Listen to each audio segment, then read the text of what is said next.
अस्सलाम वालेकुम viewers, welcome to my channel.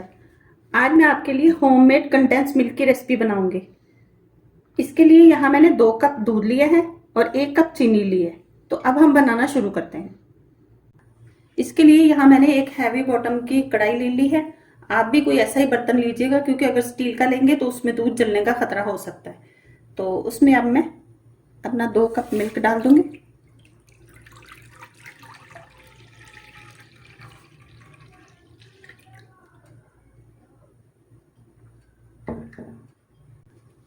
दो कप दूध डाल चुकी मैं और वो हल्का सा पकने लग गया। अब हम इसमें चीनी डाल देंगे, जो कि 1 कप है। अच्छे से मिक्स करेंगे।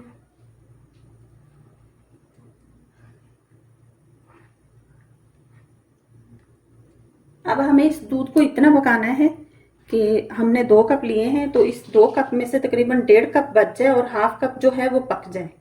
तो इसके लिए तकरीबन हमें 10 मिनट लगेंगे और पास ही खड़े रहना है और ऐसे स्पून चलाते रहना है ताकि दूध नीचे नहीं लग जाए।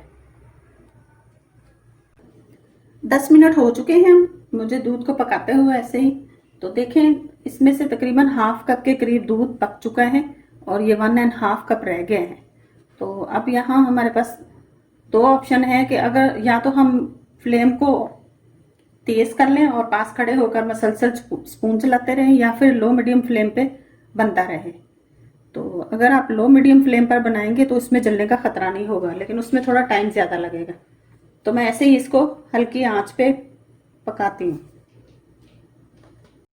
काफ़ी हद तक हमारा दूध पक चुका है और इसका कलर भी देखिए चेंज हो चुका है।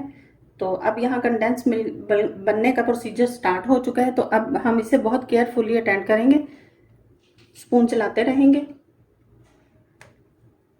बस अब तकरीबन थोड़ा ही टाइम लगेगा और ये रेडी हो जाएगा। ये देखिए बहुत अच्छे तरीके से पक चुका है। ये देखिए अभी भी इसमें से बबल्स निकल रहे हैं। ये इसकी थिकनेस चेक करें।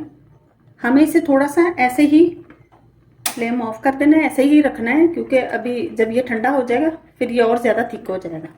मैंने फ्लेम ऑफ कर दिया। अब मैं इसे फ़ौरन बर्तन में निकाल लूँगी ताकि ये ठंडा हो जाए। मैंने उसे बाउल में निकाल लिया है। आप इसका कलर देखिए कितना अच्छा बना है। ये देखिए, आप कोई भी रेसिपी बनाने के लिए आपको वेट नहीं करना पड़ेगा। आपके पास कंडेंस मिल्क की रेसिपी भी है, तो ज़रूर बनाइएगा और मुझे भी फीडबैक दीजिएगा कि कैसे बना।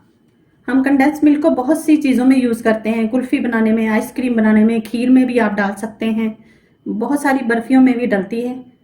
ज़रूर ट्राई कीजिएगा और मेरे चैनल को सब्सक्राइब कीजिएगा। बेल आइकन का बटन ज़रूर प्रेस कीजिएगा। वीडियो पसंद आए तो लाइक ज़रूर कीजिएगा। रखिए अपना और अपनों का बहुत सारा ख्याल।